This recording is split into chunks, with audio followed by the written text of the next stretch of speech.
Good morning दोस्तों। तो आज सभी हम लोग देखेंगे कि ये पॉलिटिक्स ऑफ डिफेक्शन क्या है।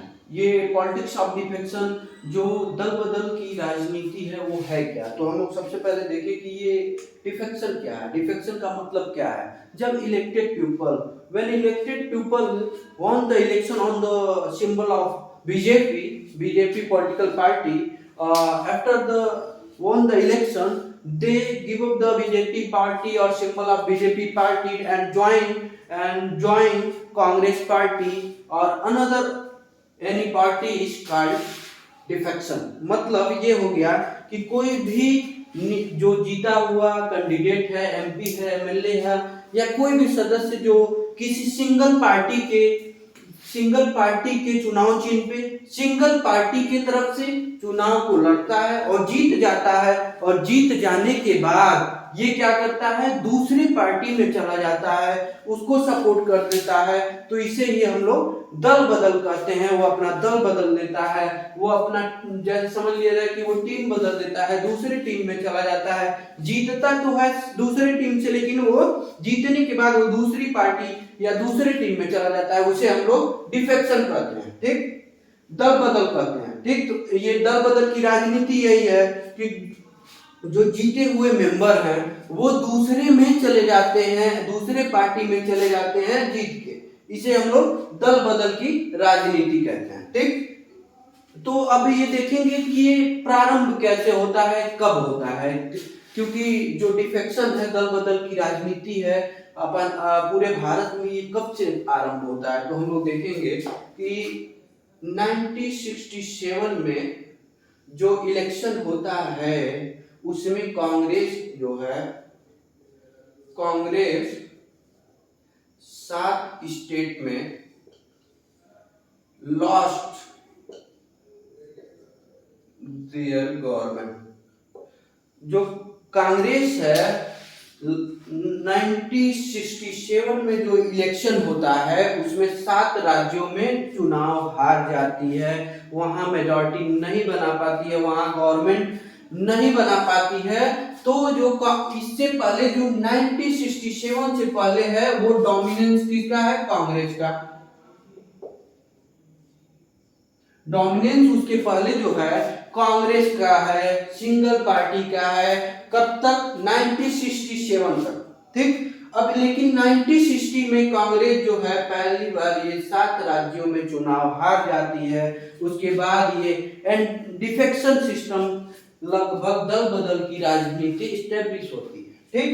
ये दल बदल की राजनीति ये कांग्रेस में कुछ मेंबर को लाने के लिए किया जाता है, वो जीत जाते हैं, वो बनाए जाते हैं, जिसमें वो लाने के लिए किया जाता है। कुछ कांग्रेस के दूसरे पार्टी में जाते हैं और दूसरे पार्टी के कांग्रेस में आते हैं, ठीक। तो ये जो डिफेक्शन है, दल बदल है, ये इसका भूमिका क्या है, इसका इंपॉर्टेंस क्या है, इसका रोल क्या है। इसका इंपॉर्टेंट रोल ये है कि ये मेकिंग ऑफ गवर्नमेंट में मेकिंग एंड अनमेकिंग अनमेकिंग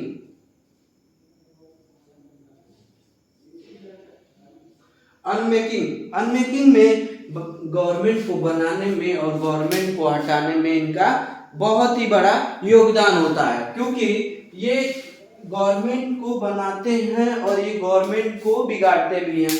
जैसे फॉर एग्जांपल मान लिया जाए कि जो 1977 में जो गवर्नमेंट बनी थी, पहली बार नॉन कांग्रेस की गवर्नमेंट बनी थी सेंट्रल में, ठीक। यहाँ स्टेट में तो 7 राज्यों में कांग्रेस ने अपना सीट गवा दिया था, ठीक। इसी प्रकार से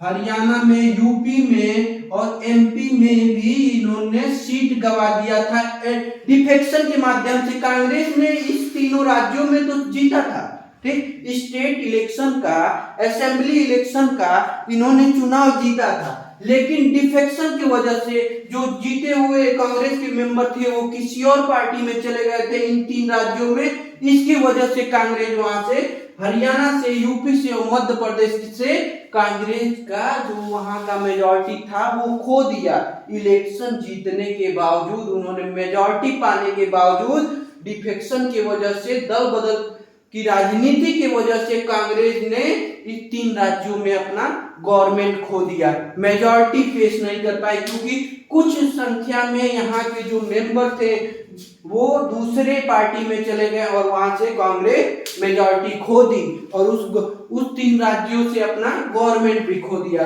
ठीक, तो इसमें भूमिका देख लिए ना कि दल बदल की राजनीति का योगदान क्या है हमारे पूरे पॉलिटिकल सिस्टम में, हमारे पूरे भारत में।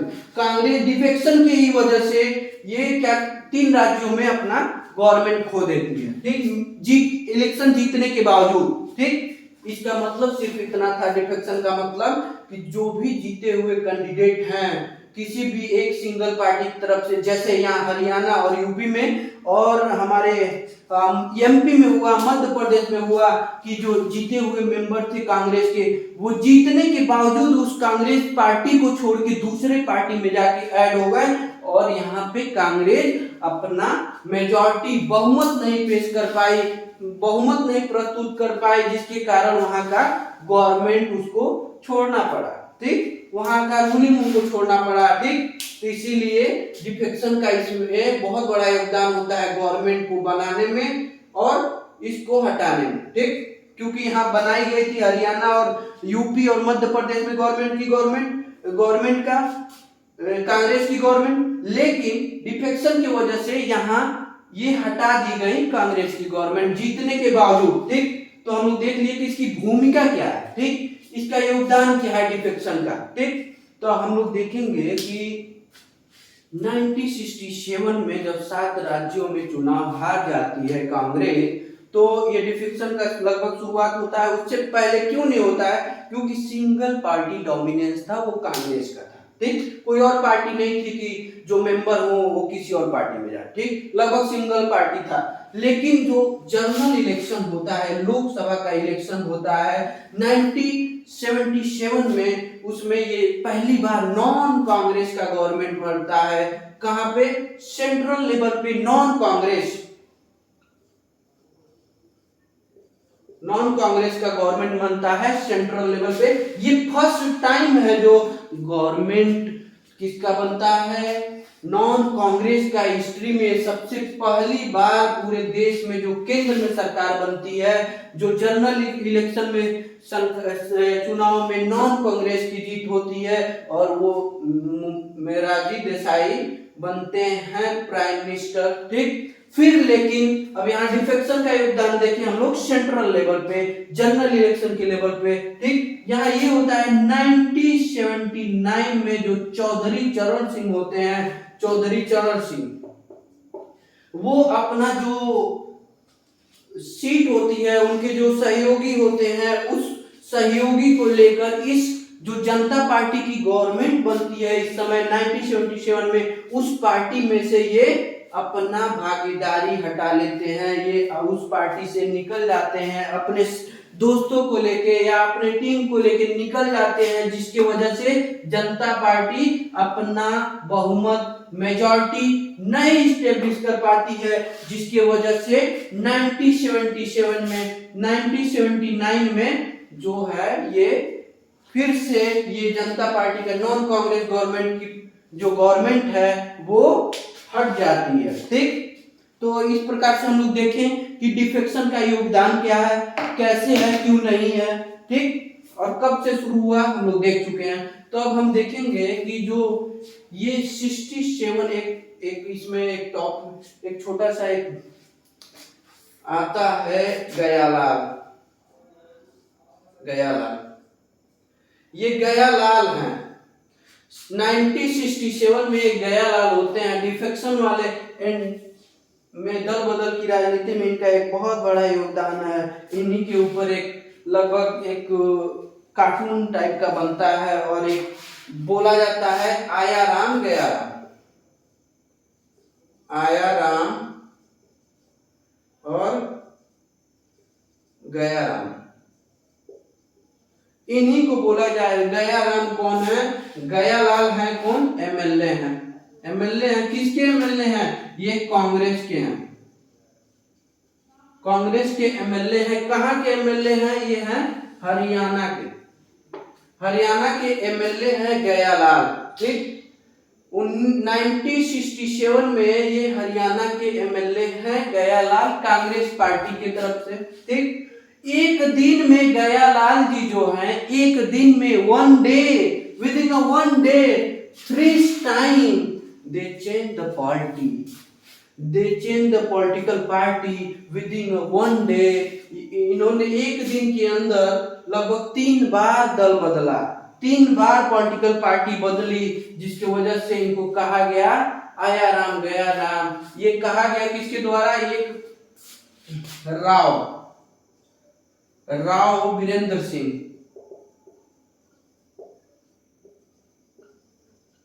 राव वीरेंद्र सिंह कांग्रेस के लीडर हैं, कांग्रेस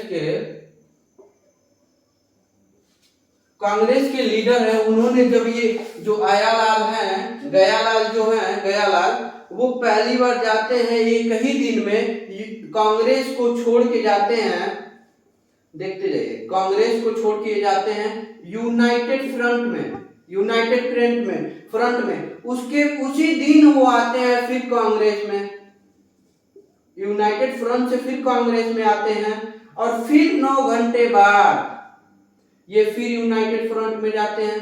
तो मतलब एक दिन में इन्होंने 3 बार पार्टी बदला, दल बदला। ठीक। जीते हैं कांग्रेस से, अब देख लीजिए यहाँ डिफेक्शन का योगदान, जीते हैं कांग्रेस से, लेकिन ये जानते हैं कि मेरा एमएलए का जो सीट है वो हम दल बदलेंगे या किसी भी दल में जाएंगे, मैं जीता हुआ एमएलए ही कहलाऊंगा, जीता हुआ एमपी ही कहलाऊंगा। इस वजह से वो अपने कुछ पैसे लेने के लिए, मुझे पैसा या किसी भी प्रकार का उनको लाभ मिलता होगा या किसी भी प्रकार का इंटरेस्ट होगा, जिस कारण वो पार्टी में आना जाना लगा रहता था उनका। उस समय एक दिन में लगभग 3 बार इन्होंने दल बदला, कांग्रेस से इन्होंने यूनाइटेड फ्रंट में गए, यूनाइटेड फ्रंट से कांग्रेस में आए, फिर 9 घंटे के अंदर यूनाइटेड फ्रंट में गए, मतलब एक दिन में इन्होंने 3 बार पार्टी बदली। तो ये पार्टी बदलने का जो सिस्टम है, जीते हैं कांग्रेस से लेकिन पार्टी बदल रहे हैं, इसी को हम लोग कहते हैं, गयालाल के इस एक्टिविटी को हम लोग कहते हैं ये आया राम गया राम। ये किसके द्वारा कहा गया आया राम गया राम? ये राव वीरेंद्र सिंह है, कांग्रेस के लीडर हैं, वो गयालाल को कहते हैं आया राम गया राम। तो ये कोट्स बन जाता है, ये सेंटेंस दे दिया जाता है आया राम गया राम। ठीक। इसका भी हम लोग देख लिए कि ये जो आया राम गया राम, ये इसका मतलब क्या है। ठीक। और किसके द्वारा कहा गया, क्यों कहा गया। ठीक। तो अब हम लोग देखेंगे कि जो इसके बाद अब ये कब से कब तक होता है डिफेक्शन। जो डिफेक्शन का कानून है लगभग 1967 से ठीक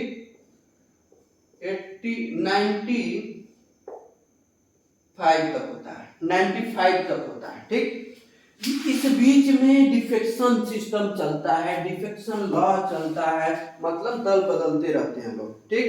तो जो पॉलिटिकल व्यवस्था है, जो जुडिशरी है या जो सोचने वाले लोग हैं, उन्होंने एक पार्लियामेंट में एक अमेंडमेंट आता है, अमेंडमेंट मतलब संशोधन आता है, मतलब चेंजेज होता है संविधान में। क्योंकि इसके पहले 1985 के पहले 1985 से पहले कोई भी कानून नहीं था कि जो दल बदल रहा है उसे गलत साबित किया जाए या उसे सजा दी जाए या उनकी जो सदस्यता है उसे रद्द की जाए। ठीक।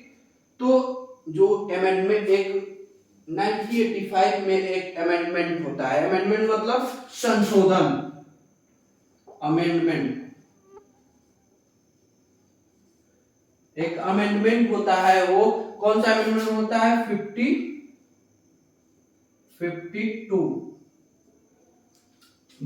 अमेंडमेंट होता है। कब होता है? 1985 में। ठीक। इसमें क्या होता है अब हम देखेंगे कि इस अमेंडमेंट में होता क्या है।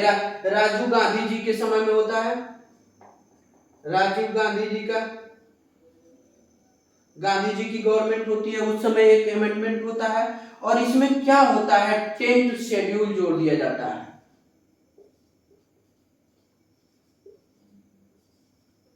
10th शेड्यूल जोड़ दिया जाता है अब हम लोग देखेंगे कि जो अब ये देखेंगे कि डिफेक्शन मतलब दल का बदलना।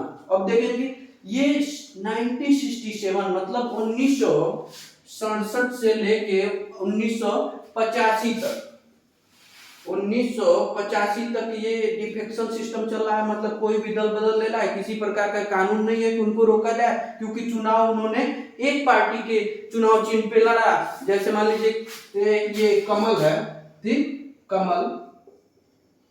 कमल बीजेपी का है, बीजेपी से चुनाव लड़ा, ठीक, हैंड मतलब पंजे पे चला गया, कांग्रेस में चले गए, लेकिन अब उन्होंने चुनाव लड़ा इस पे बीजेपी पे, ठीक। अब बीजेपी में जीता उन्होंने, फिर वो जीतने के बाद 1 महीने बाद उन्होंने कुछ इंटरेस्ट या कुछ लालच इनके द्वारा कांग्रेस के द्वारा दी गई उस पे एमपी को या एमएलए को, वो आ गए कांग्रेस में, ठीक। तो ये जो सिस्टम था दल बदलने का, इसमें किसी भी प्रकार का रोक नहीं था। कब तक रोक नहीं था? 1985 तक, जब तक ये अमेंडमेंट नहीं होता है, 52वां अमेंडमेंट 1985 में राजीव गांधी जी के गवर्नमेंट में, और 10th शेड्यूल जोड़ा जाता है, ठीक। तो अब हम लोग देखेंगे कि ये जो 1985 का सेकंड अमेंडमेंट है वो है क्या, ठीक। तो वो क्या है और 10th शेड्यूल क्या है, ठीक। तो अब हम लोग देख लें कि सबसे पहले देख लें कि ये 50 अमेंडमेंट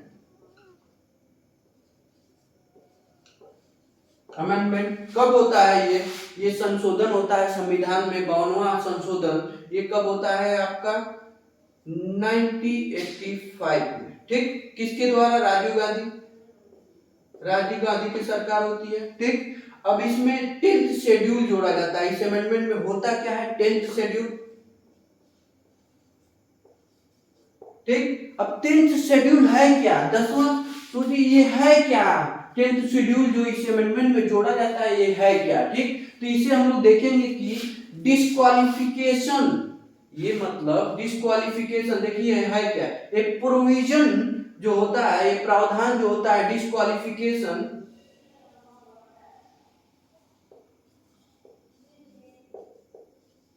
ये जो कानून है, ठीक, ये जो 10th शेड्यूल है, जो 10वीं सूची है, वो है क्या? ये जो संशोधन होता है 52वां 1985 में, ये शेड्यूल होता क्या है? तो 10th शेड्यूल को हम लोग देखेंगे कि ये है क्या।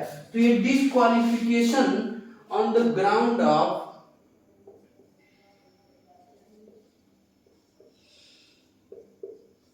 डिफेक्शन, ये जो डिस्क्वालीफाई करेगा, मतलब ये जो भी ये डिफेक्शन करेगा, मतलब जो दल बदलेगा या किसी भी प्रकार का जो डिफेक्शन करेगा, ठीक, या किसी भी प्रकार का वो मनमानी करेगा, वो डिफेक्शन के अंतर्गत ये डिस्क्वालीफाई होगा, ठीक। इसमें होता क्या है? जो डिफेक्शन आर्टिकल है, जो डिफेक्शन के आर्टिकल हैं 102, ये आर्टिकल संविधान की आर्टिकल 102 में ये एमपी के लिए है, मतलब सेंट्रल गवर्नमेंट के लिए है। इसमें डिफेक्शन होगा, डिस्क्वालिफिकेशन होगा, ठीक, डिस्क्वालिफिकेशन होगा इनका, ठीक। मतलब ये डिफेक्शन जो था, ये डिस्क्वालिफिकेशन के लिए नहीं था, ठीक। लेकिन अब जो ये डिस्क्वालिफिकेशन का जो आर्टिकल है, इस 52वां अमेंडमेंट में 10th शेड्यूल के माध्यम से एक क्लास 2 जोड़ा जाता है, क्लास 2, ठीक, क्लास 2 जोड़ा जाता है, जिसमें डिस्क्वालिफिकेशन होता है।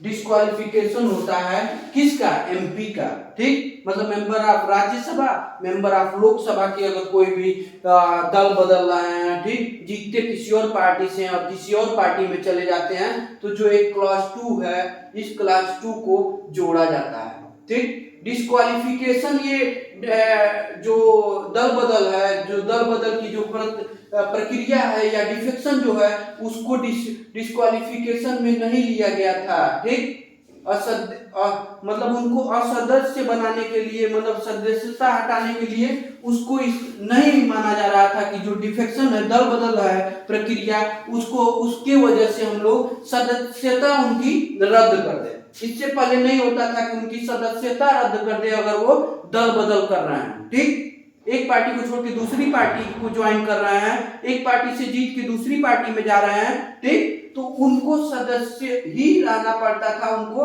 सदस्य से हटाया नहीं जाता था। लेकिन अमेंडमेंट 52 और 10 शेड्यूल में जो ये क्लॉज 2 जोड़ा गया, क्लास सेकंड जोड़ा गया, उसमें एमपी और एमपी राज्यसभा और लोकसभा के जो मेंबर हैं वो अगर दल बदलते हैं तो उनको डिस्क्वालिफिकेशन के तहत उनको हटाया जाएगा। ठीक, अब इसी प्रकार से सेम आर्टिकल जो है 191, आर्टिकल 191 जो है ये स्टेट असेंबली के लिए है। ठीक, स्टेट असेंबली के लिए मतलब विधानसभा विधान परिषद के लिए, स्टेट के लिए है। ठीक, एमएलए मान लीजिए एमएलए के लिए है, इसमें भी यही सेम प्रावधान क्लास 2 जोड़ा जाता है डिस्क्वालिफिकेशन के लिए।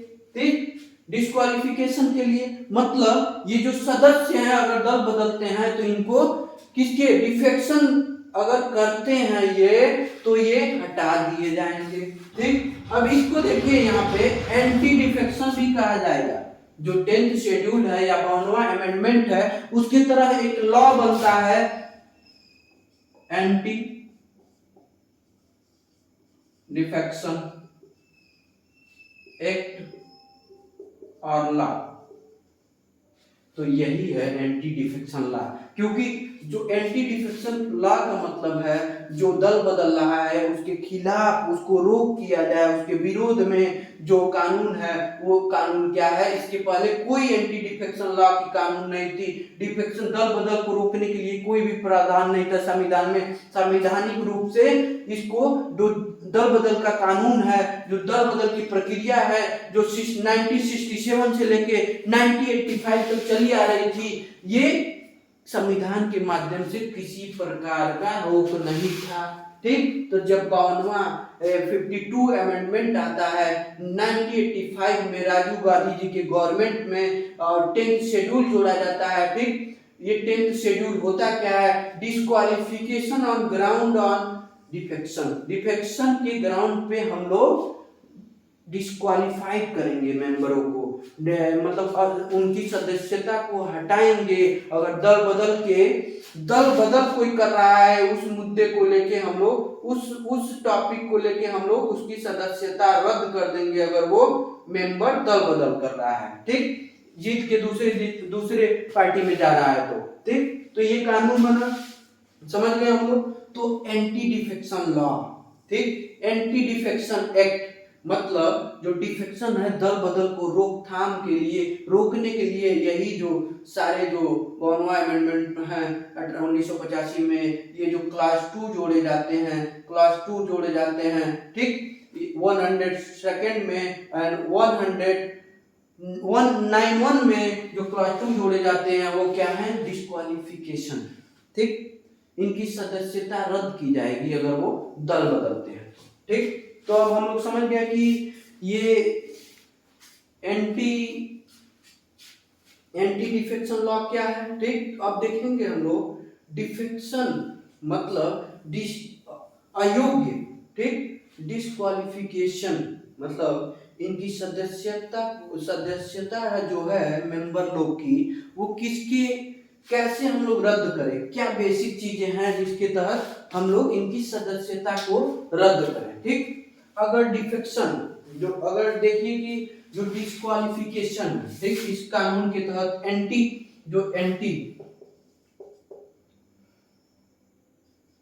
Anti defection law, anti defection act के तहत हम किसे डिस्क्वालिफिकेशन करेंगे, 10th शेड्यूल के तहत हम लोग किसको डिस्क्वालिफिकेशन करेंगे। ठीक, तो अब देखते हैं हम लोग कि जो लोग वॉलंटरी, ठीक,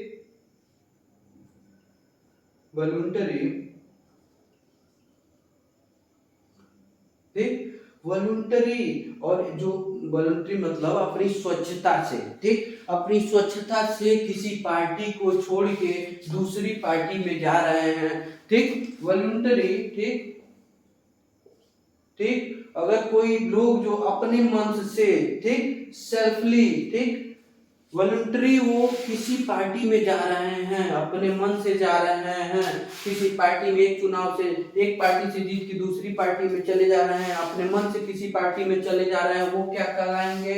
डिस्क्वालीफाई होंगे, वो डिफेक्शन के अंतर्गत आएंगे। डिफेक्शन मतलब दल बदल कर रहे हैं, ठीक। और उस प्रावधान के तहत जो अमेंडमेंट हुआ है एंटी डिफेक्शन एक्ट, उसके तहत ये डिस्क्वालीफाई माने जाएंगे, अयोग्य माने जाएंगे, इनकी सदस्यता रद्द की जाएगी, ठीक। अब देखेंगे जो सेकंड है, जो निर्दल है, ठीक, इंडिपेंडेंट, जो इंडिपेंडेंट मेंबर हैं, अगर वो किसी पॉलिटिकल पार्टी को ज्वाइन करते हैं, चुनाव जीतते हैं, चुनाव लड़ते हैं, निर्दल इंडिपेंडेंट किसी पार्टी के न होकर, और वो किसी पार्टी को ज्वाइन करते हैं चुनाव जीतने के बाद, तो वो भी डिफेक्शन में आएंगे, डिफेक्शन में दल बदल में आएंगे, ठीक, वो भी डिस्क्वालीफाइड होंगे, मतलब और उनकी भी सदस्यता रद्द की जाएगी, ठीक, अयोग्य माने जाएंगे, ठीक। अब तीसरा जो है हमारा, वो लोग आफ्टर 6 मंथ जो नॉमिनेटेड जो हैं, नॉमिनेटेड जो मेंबर हैं, मनोनीत मेंबर हैं, जो, ठीक, गवर्नर के द्वारा या प्रेसिडेंट के द्वारा जो नॉमिनेटेड हैं, उन वो अगर after 6 month of their joining, अगर वो अपने नॉमिनेटेड डेट से दिन है, जिस डेट के दिन से 6 महीने के बाद अगर कोई पॉलिटिकल पार्टी आफ्टर 6 मंथ जो है वो कोई पॉलिटिकल पार्टी ज्वाइन करते हैं, कोई राजनीति दल को ज्वाइन करते हैं, तो वो किसके अंतर्गत आएंगे? वो आपके आ जाएंगे डिफेक्शन के अंतर्गत, दल बदल के अंतर्गत आएंगे, क्योंकि वो नॉमिनेटेड किए गए हैं विद इन 6 मंथ। अगर किसी पॉलिटिकल पार्टी में आते हैं तो वो डिफेक्शन दल बदल में नहीं आएंगे। शुरुआत में अगर वो हैं किसी पॉलिटिकल पार्टी के मेंबर, तो वो नॉमिनेटेड तो हैं, नॉमिनेटेड किए जा रहे हैं, लेकिन शुरू में अगर वो किसी पॉलिटिकल राजनीतिक दल से संबंधित हैं, तो वो आपके ये डिफेक्शन दल बदल कानून के तहत नहीं आएंगे, डिस्क्वालीफाई नहीं होंगे, उनकी सदस्यता रद्द नहीं की जाएगी, वो योग्य माने जाएंगे, अयोग्य नहीं। लेकिन अब यहाँ देखने की बात है, बिफोर 6 मंथ अगर वो हैं तो ठीक है, लेकिन आफ्टर 6 मंथ मतलब वो चुना जो सदस्य उनको नॉमिनेट करके उनको बना दिया जाता है एमपी एमएलए, और उसके 6 महीने बाद अगर वो किसी पॉलिटिकल पार्टी को आफ्टर 6 मंथ अगर किसी पॉलिटिकल पार्टी को ज्वाइन करते हैं, तो वो डिफेक्शन के तहत डिस्क्वालीफाई होंगे, एंटी डिफेक्शन लॉ के तहत, ठीक। तो हम लोग देख लिए। और तीसरा जो है, चौथा जो है वो आपका ये है कि अगर कोई मेंबर है, ठीक, पॉलिटिकल पार्टी ज्वाइन करता है दूसरी पार्टी, ठीक, ज्वाइन करता है अनदर पार्टी, किसी दूसरी पार्टी को वो ज्वाइन करता है, ठीक, अनदर पार्टी को वो अगर ज्वाइन करता है, किसी दूसरी पार्टी, एक पार्टी से जीत के वो दूसरी पार्टी को अगर ज्वाइन करता है, उसकी दूसरी पार्टी में जाता है, तो वो भी दल बदल के तहत एंटी डिफेक्शन लॉ के तहत, एंटी डिफेक्शन लॉ के तहत, एंटी डिफेक्शन एक्ट के तहत वो अयोग्य माना जाएगा, उसकी सदस्यता रद्द कर दी जाएगी। तो ये एक तो स्वेच्छा से एक किसी और पार्टी को ज्वाइन करता है, nominated member with in after 6 month, ठीक। और इंडिया जो इंडिपेंडेंट हैं, जो निर्दल हैं, अगर वो किसी जीतने के बाद वो किसी पॉलिटिकल पार्टी को ज्वाइन करते हैं, तो वो भी किसके अंतर्गत आएंगे? वो भी आपके अंतर्गत आ जाएंगे, किसके? डिफेक्शन के, दल बदल के तहत उनकी भी सदस्यता रद्द कर दी जाएगी। इस तरह से हम लोग देख लिए कि जो सेक्शन 6, अब एक चीज और देखें, जो 10th शेड्यूल है, 10th शेड्यूल का सेक्शन 6 जो है, सेक्शन 6 क्या कहता है? ठीक, ये सेक्शन 6 कहता है ये डिस्क्वालिफिकेशन, जो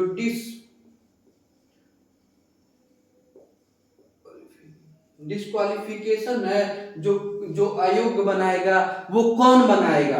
ठीक, वो किसके द्वारा बनाया जाएगा? वो बनाया जाएगा आपके जो एमएलए वगैरह का जो डिस्क्वालिफिकेशन है वो किसके द्वारा? जो ये सेक्शन जो 10th शेड्यूल है उसका सेक्शन 6 जो ये कहता है कि स्पीकर जो है वो लोकसभा के कोई भी मेंबर अगर दल बदलता है, डिफेक्शन करता है तो उसको ये बनाएगा। लेकिन राज्यसभा के लिए, लोकसभा के लिए है स्पीकर,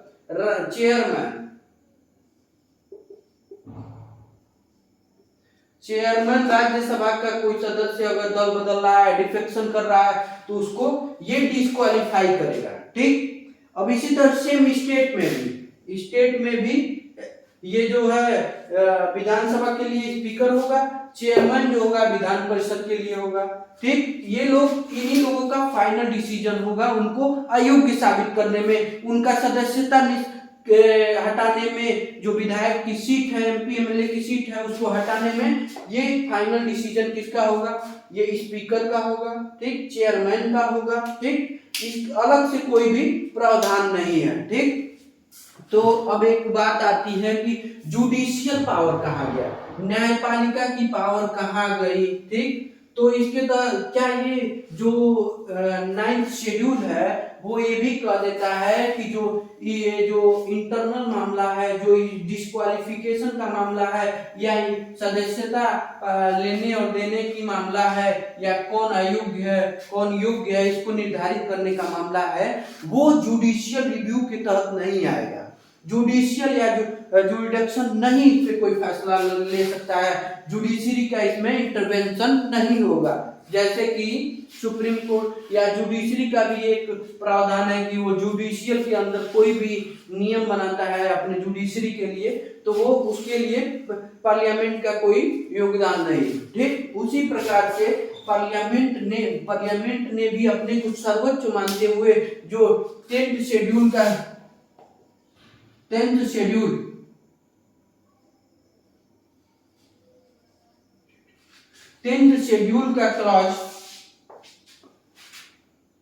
क्लॉज 7, ये 10th शेड्यूल का क्लॉज 7 जो कहता है वो कहता क्या है? वो कहता है कि जो कोर्ट है,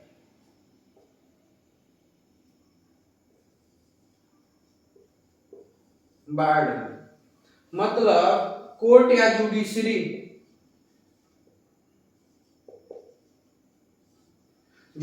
क्या है? बार्ड है, मतलब जो हमारे अयोग्य करने की जो शक्ति है, मतलब जो शेड्यूल 6 में शेड्यूल 10th के जो क्लॉज 6 में जो दिया गया डिस्क्वालिफिकेशन साबित करने का जो शक्ति दी गई है पार्लियामेंट के मेंबर को, स्पीकर और चेयरमैन को, जो क्लॉज 6 में जो शक्ति दी गई है स्पीकर चेयरमैन को, ठीक, वो जो शक्ति दी गई है कि अयोग्य साबित करने के लिए या योग्य साबित करने के लिए, उसमें इसका जुडिशरी का कोई भी योगदान नहीं रहेगा। ये कौन कहता है? जो 10th का क्लॉज 7 है, क्लॉज 7 है, वो कहता है कि जुडिशरी बार्ड है। ठीक, मतलब जुडिशरी का इसमें किसी भी प्रकार का इंटरवेंशन या हस्तक्षेप मान्य नहीं होगा। हम पार्लियामेंट हैं, हम अपने जो मेंबर हैं उनको अयोग्य या योग्य मानेंगे। किसी भी प्रकार का न्यायालय का या न्यायपालिका का हस्तक्षेप या इंटरवेंशन हम मंजूर नहीं करते हैं, और ये पावर लिख देता है उसमें। ठीक, 7th क्लॉज में 10th शेड्यूल के 7th क्लॉज में। ठीक, जुडिशरी बार्ड बाय लॉ है। ठीक, मतलब कोर्ट जो है उसको शक्ति नहीं दी गई है। ठीक, लेकिन एक जो केस आता है आपका कुहुटो, ठीक, ये जो केस है कुहुटो केस में जो है वो एक फैसला आता है। ठीक, कुहुटो केस में एक फैसला आता है फैसला क्या आता है कि जो जुडिशियल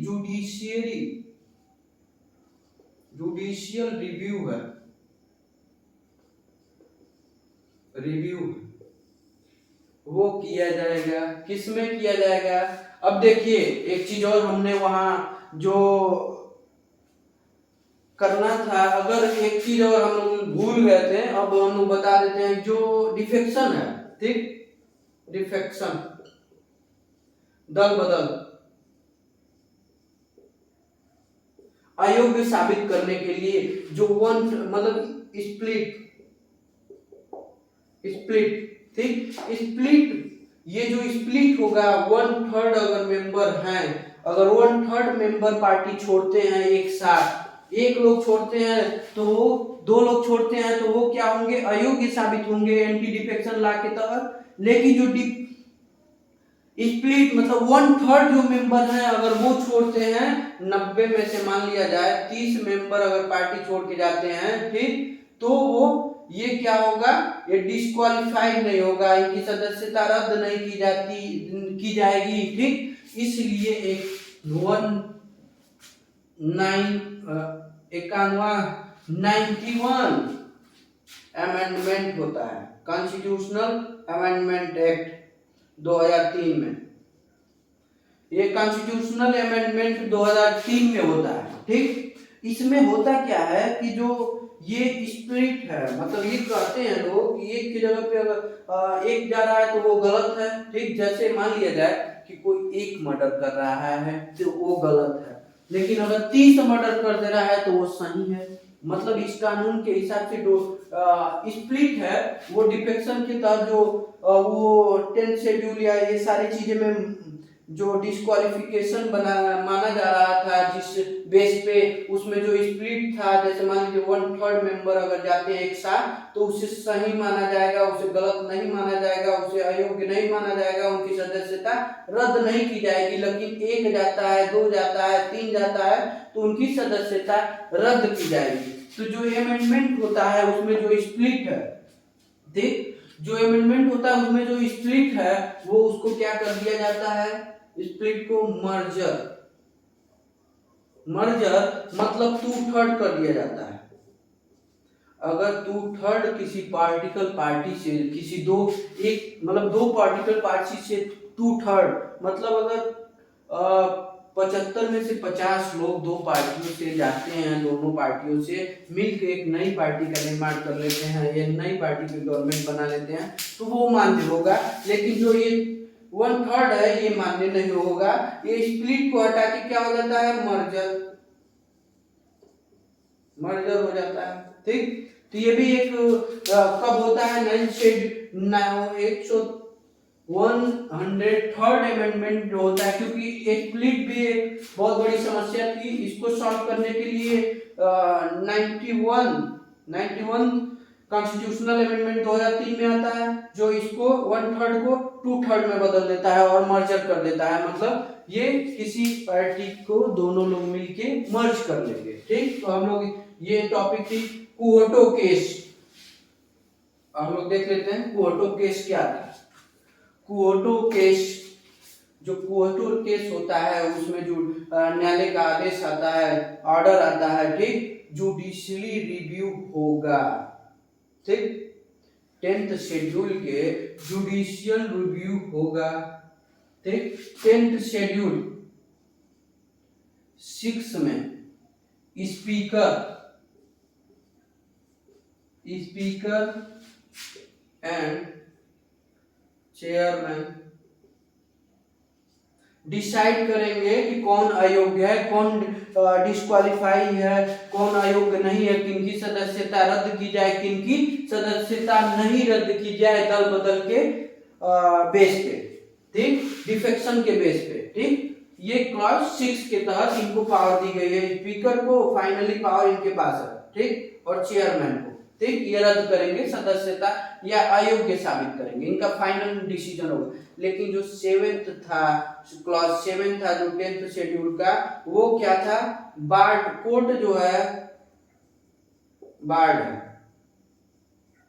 बाढ़ मतलब कोर्ट को किसी प्रकार की शक्ति नहीं है, कोर्ट को किसी प्रकार का नियम इसमें बनाने का, इसमें किसी भी प्रकार का इंटरवेंशन, किसी प्रकार का हस्तक्षेप करने का, कि हम हमारे पार्लियामेंट के मेंबरों को अयोग्य साबित करने के लिए, योग्य साबित करने के लिए हम जुडिशरी को पावर नहीं देते हैं। जुडिशरी के पावर किसी भी प्रकार का पावर नहीं है कि योग्य करेगा या अयोग्य करेगा, ठीक। लेकिन जो ये कोर्टो केस होता है, ठीक, कोर्टो केस में आपके जो सुप्रीम कोर्ट का या न्यायालय का आदेश आता है, वो क्या आता है कि आप जो जुडिशरी रिव्यू होगा, ठीक,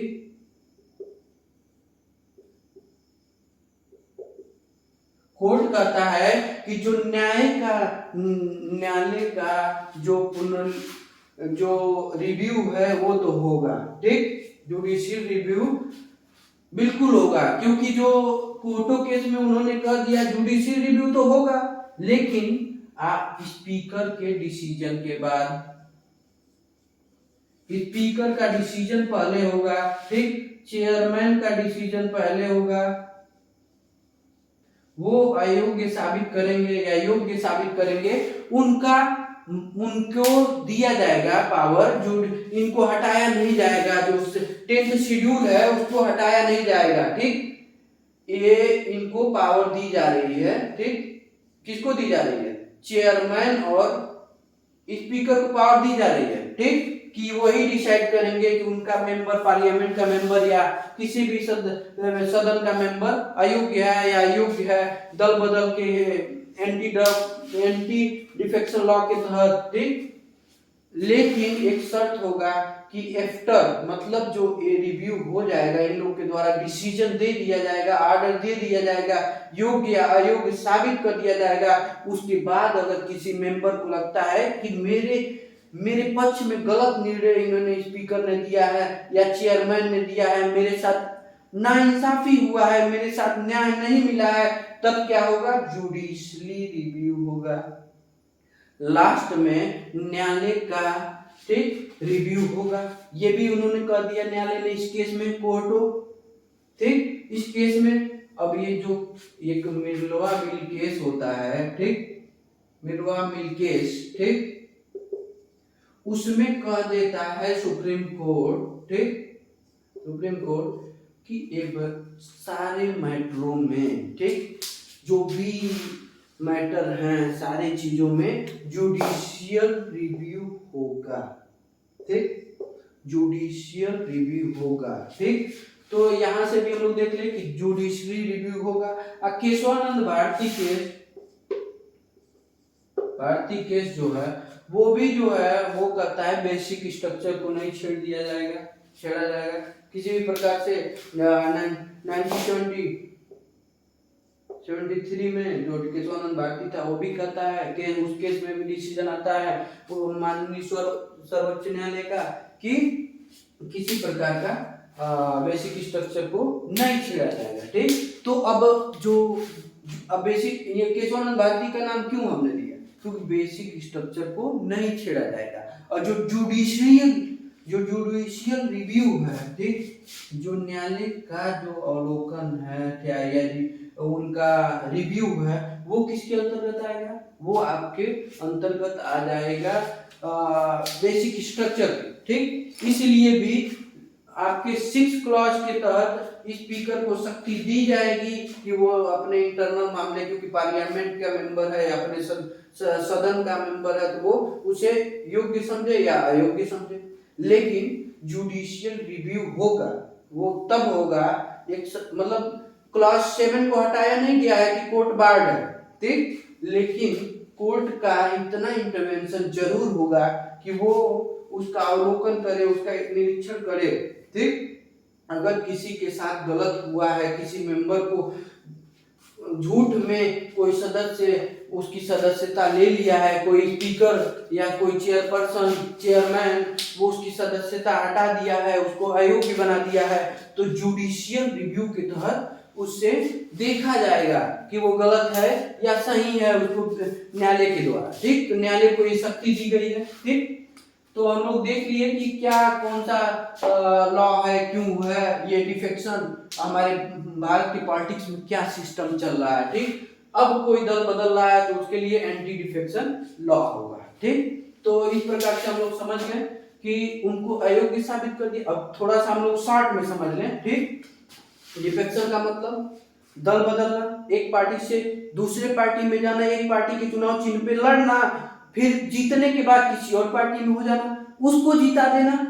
एक पार्टी से जीते तुम, लेकिन उस पार्टी को छोड़ के उस पार्टी के साथ धोखा करके आप किसी और पार्टी को जीता दिए, उसके साइड चले गए, और ये जो जिस पार्टी से आप लड़े थे वो मेजॉरिटी में थी, वो मेजॉरिटी खो दी और वो दूसरी पार्टी को आप मेजॉरिटी मिला दिए। ठीक, तो ये एक धोखा हुआ।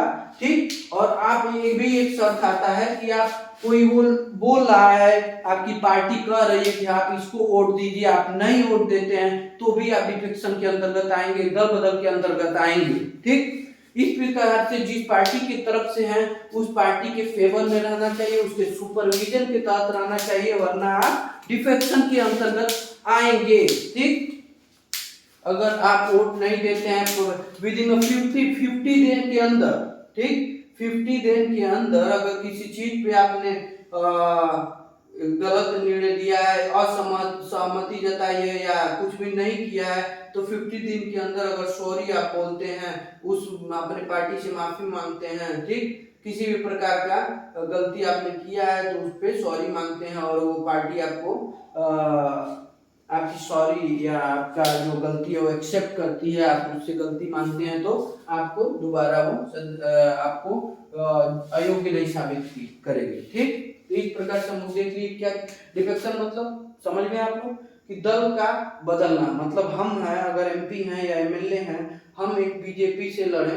बीजेपी से, तो फिर गए हम किस में, जीतने के बाद हम कांग्रेस में चले गए, ये मेजॉरिटी में थी, अब ये मेजॉरिटी में आ गए क्योंकि हमने एक सीट से मेजॉरिटी यहाँ पाया था और एक सीट हम ही लेके यहाँ चले गए, तो ये मेजॉरिटी में आ गए और ये क्या हो गए, माइनॉरिटी में आ गए।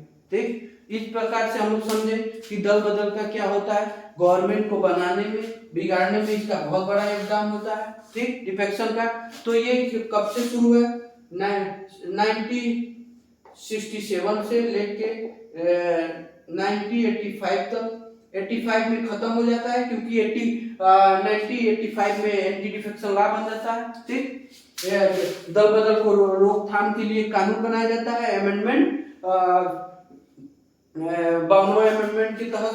ठीक, और 10th शेड्यूल में इसका इस क्लास 2 जोड़ दिया जाता है, क्लास 2 जोड़ दिया जाता है 102 में। ठीक, 191 में, ठीक, क्लास 2 जोड़ दिया जाता है आर्टिकल।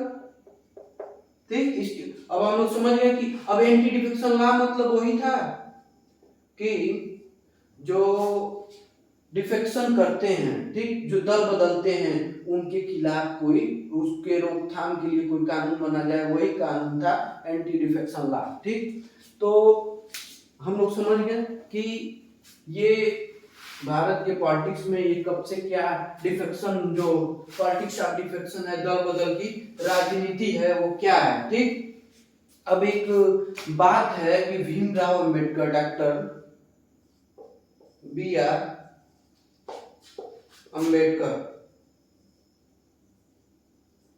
अंबेडकर से एक बार पूछा गया कि आपने संविधान बनाया, ठीक, आपका योगदान रहा है, आप हम इस गवर्नमेंट से क्या उम्मीद करते हैं, ठीक, इस गवर्नमेंट से कैसी उम्मीद करते हैं, तो उन्होंने कहा कि हम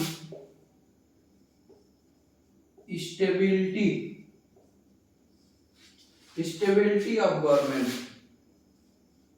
गवर्नमेंट एंड लॉ एंड, उन्होंने कहा जो स्थिरता हो गवर्नमेंट की, ठीक, गवर्नमेंट की स्थिरता वो चाहते हैं ताकि वो विकास करे, ठीक, पूरे देश का विकास हो सके, भारत का विकास हो सके, क्योंकि डिफेक्शन लॉ है जो वो जो स्टेबिलिटी है वो डेमोक्रेसी को मेंटेन करेगी। ठीक, क्योंकि ये डेमोक्रेसी के खिलाफ है ना। मान लीजिए जो जनता है वो हमें चुनी है बीजेपी की तरफ से, हमें बीजेपी की आइडियोलॉजी की तरफ से चुनी है कि ये काम करेंगे जो बीजेपी कर रही है, लेकिन हम एक जनता के प्रतिनिधि हैं, पूरी जनता की तरफ से हैं और हम जीत गए बीजेपी से, फिर कुछ दिन बाद चले गए कांग्रेस में, ठीक। तो वो जनता जिसके लिए मुझे चुनी थी उनकी इच्छा नहीं पूरी हो रही है, ठीक। तो इससे वो का डेमोक्रेसी भी यहाँ भंग हो रहा है, ठीक। इसलिए उन्होंने कहा था स्टेबिलिटी ऑफ गवर्नमेंट होना चाहिए, ठीक। गवर्नमेंट में स्थिरता होना चाहिए, ठीक। और लॉ एंड ऑर्डर गवर्नमेंट को बनाए रखना चाहिए, मतलब किसी प्रकार का कानून का दुरुपयोग ना हो, ठीक। कानून का स्टेबिलिटी बनी रहे, ठीक। तो एंटी डिफेक्शन लॉ के तहत हम लोग देखेंगे, अब हम लोग देखें कि क्वेश्चन समझते कैसे हैं, पर ये चीज हम लोग देखें कि हम लोग कैसे कनेक्ट करते हैं चीजों को, ठीक। एंटी डिफेक्शन लॉ को या किसी भी चीज को कैसे समझते हैं, जैसे एंटी डिफेक्शन लॉ, ठीक। ये समरी मान लीजिए, ठीक, समरी। तो ये स्टेबिलिटी किसके लिए है, स्टेबिलिटी ऑफ गवर्नमेंट, ठीक, नेसेसरी है, ठीक। पहला ये जो एंटी डिफेक्शन लॉ है वो क्या इस्टेब्लिश करता है, स्टेबिलिटी ऑफ गवर्नमेंट, जो भीमराव अंबेडकर ने कहा था कि गवर्नमेंट होना चाहिए, डेमोक्रेसी तभी अच्छी होगी, ठीक। और दूसरा उन्होंने कहा था कि डेमोक्रेसी, एंटी डिफेक्शन लॉ का मतलब है डेमोक्रेसी स्टेब्लिश होना, लोकतंत्र। डेमोक्रेसी का मतलब ही तो है जनता का गवर्नमेंट, जनता के द्वारा जनता के लिए, of the people, by the people, for the people. Government of the people, government for the people, government by the people is called democracy. लेकिन जब हम गवर्नमेंट को बना रहे हैं, बीजेपी गवर्नमेंट को, अगर हम किसी और पार्टी में जा रहे हैं, दल बदल रहे हैं, डिफेक्शन कर रहे हैं, ठीक, तो ये जो गवर्नमेंट बनाई गई उसका छीछा लेकर होगा, मतलब कि हम जिसको बनाए गवर्नमेंट वो नहीं किसी और को बना दिया जा रहा है, ठीक। तो ये गलत है। डेमोक्रेसी स्टेब्लिश करने के लिए एंटी डिफेक्शन लॉ की जरूरत थी, ठीक। अब तीसरा जो है इसका काम जो है एंटी डिफेक्शन का, नेशनल इंटरेस्ट, भारत के उत्थान के लिए या भारत के फायदा के लिए इसका योगदान बहुत जरूरी है, ठीक। अब चौथा जो देखेंगे एंटी डिफेक्शन का बहुत बड़ा क्या योगदान है, वो है इथिकली, इथिक्स, इथिक्स, ठीक। इथिकली राइट है, ठीक। मोरल मतलब नैतिकता भी यही कहती है कि हम जिस इथिक्स, देखिए इथिक्स का हम लोग यहाँ देखेंगे, ठीक। ये मोरल होता है, मोरल, एथिक, ठीक। ये मोरल मतलब का कि आपका जो, मतलब जैसे मान लिया जाए कि आप एक डॉक्टर हैं, ठीक। आपको डॉक्टरी का जो टाइमिंग है, आपका ऑफिस का जो सरकार के द्वारा या टाइमिंग है, वो आपको जॉब का पैसा देती है डॉक्टर 10 से 2, 10 से 2 बजे तक, 2 बजे तक के लिए आपको सिर्फ बैठना है, ठीक, टाइमिंग है। लेकिन आप कोई मरीज आ गया, ठीक, उसको ठीक करने में आपको 4 बज गया, ठीक, आपका जो दिल कहा कि हाँ हम 4 बजे तक रह लें ताकि उस मरीज का इलाज हो सके और वो बच सके, उसका लाइफ सर्वाइव हो सके, उसका लाइफ वो जी सके, ठीक, जिंदा रह सके, वो मरे ना, ठीक। तो 2 बजे से जो 2 घंटा आपने बढ़ाया और 4 बजे तक उसको समय दिया, उसके इलाज में एक्स्ट्रा टाइम ऑफिस का दिया, वो क्या है आपका मोरल। दोनों नैतिकता ही है, लेकिन ये 2 टाइप के हैं, एक मोरल ये है, ठीक, और ये मोरल ये है, इथिक। तो जो ये जो मोरल है एंटी डिफेक्शन लॉ में ये वाला पालन होता है, ठीक। इसका फायदा होता है, इसका लाभ होता है, एंटी डिफेक्शन की वजह से ये मेंटेन होता है, ये वाला नैतिकता। अब इस वाले नैतिकता का क्या मतलब है, डॉक्टर का अगर 10 बजे से 2 बजे तक टाइम है तो वो सिर्फ डॉक्टर 10 और 2 के बीच में देखेगा, क्योंकि जो गाइडलाइन है गवर्नमेंट का वो सिर्फ 10 से 2 बजे तक का है, टाइमिंग के हिसाब से होगा, नियम के हिसाब से होगा, लॉ के हिसाब से होगा। तो यहाँ जो इथिक्स का मतलब है एंटी डिफेक्शन लॉ ये पालन कर रहा है कि जो कि जिस पार्टी से आप जीते या लड़े हैं चुनाव, जिस पार्टी के चुनाव चिन्ह पे लड़े हैं, उस आइडियोलॉजी का पालन करवाइए, ना कि किसी और पार्टी में जाके किसी और पार्टी को जिताइए। जिसके लिए आपको जनता जिताई है वो काम करिए, उस आइडियोलॉजी पे रह के, उस पार्टी में रह के काम करिए। इसलिए ये चारों चीजें जो एंटी डिफेक्शन लॉ है, ठीक, वो इस्टेब्लिश कर रहा है, ठीक, मेंटेन कर रहा है, ठीक, वो इसका व्यवस्था दे रहा है, ठीक। उसमें क्या क्या होगा, गवर्नमेंट की स्थिरता होगी ताकि लोकतंत्र मजबूत हो, लोकतंत्र को मजबूत किया जाए, इसके देश की जो लाभ है, इंटरेस्ट है, वो बढ़े, ठीक। और ये एक पार्टी का इथिकली भी है, ठीक, नैतिकता भी है कि हम जिस पार्टी से लड़े हैं उस पार्टी का सहयोग करें, जो पार्टी हमें टिकट दी है वो उस पार्टी की तरफ से हम लोग उसका मदद करें और उस पार्टी का नाम और आगे बढ़ाएं, ठीक। तो इसलिए हम लोग समझ गए कि एंटी डिफेक्शन लॉ क्या है, डिफेक्शन क्या है, और डिस्क्वालिफिकेशन क्या है, और अमेंडमेंट क्या हुआ, ठीक, बाउंड्री अमेंडमेंट, और 10th शेड्यूल क्या है, ठीक, और स्पीकर और जुडिशियल रिव्यू, ये सारी चीजें हम लोग देखेंगे। तो हम और आप सभी से ये उम्मीद करते हैं कि ये आप लोग ये टॉपिक समझ गए होंगे, ठीक, और काफी चीजें समझ गए होंगे। हमें लगता है कि इस टॉपिक का लगभग हर चीजें लगभग समझ गए, ठीक। किसी भी एग्जाम के लिए आपको किसी प्रकार का दिक्कत नहीं होना चाहिए। अगर आप इसे अच्छे से समझे हैं तो, और नहीं समझे हैं तो वीडियो को रोक के, ठीक, पूरा देखिए, एक नहीं 2 बार देखिए, रोक रोक के देखिए, पीछे जाके देखिए, ताकि आपको चीजें समझ में आए, ठीक। लगभग यूपीएससी के एग्जाम के लिए या किसी भी एग्जाम के लिए ये जो आज पढ़ाई गई है टॉपिक वो सफिशिएंट है। आपको किसी भी एग्जाम को इस टॉपिक से प्रश्न को हल करने के लिए सारे प्रश्नों को लगभग इसमें इंक्लूड किया जा चुका है, सारे आंसर दिए जा चुके हैं, या जो भी चीजें थी, ठीक, एंटी डिफेक्शन लॉ डिफेक्शन के तहत वो सारी चीजें लगभग बताई गई है, ठीक। तो हम उम्मीद करते हैं कि आप लोग इस टॉपिक को समझे होंगे, ठीक। और जो भी अगर कोई टॉपिक है आपको नहीं समझ में आता है तो आप कमेंट बॉक्स में करें, ठीक। और इस वीडियो को अधिक से अधिक शेयर करें ताकि अधिक से अधिक लोग इसे देखें और समझें, ठीक। और इस टॉपिक को क्लियर करें और किसी भी एग्जाम में अपना एक बहुत ही बेहतरीन प्रदर्शन करें। यूपीएससी का एग्जाम हो या पीसीएस का एग्जाम हो या किसी भी प्रकार का एग्जाम हो, कॉलेज का, स्कूल का, किसी भी प्रकार का एग्जाम हो, अगर इससे ये वीडियो पूरा देखे हैं आप और समझे हैं इस सारे वीडियो को तो आप एक अच्छा स्कोर लाएंगे।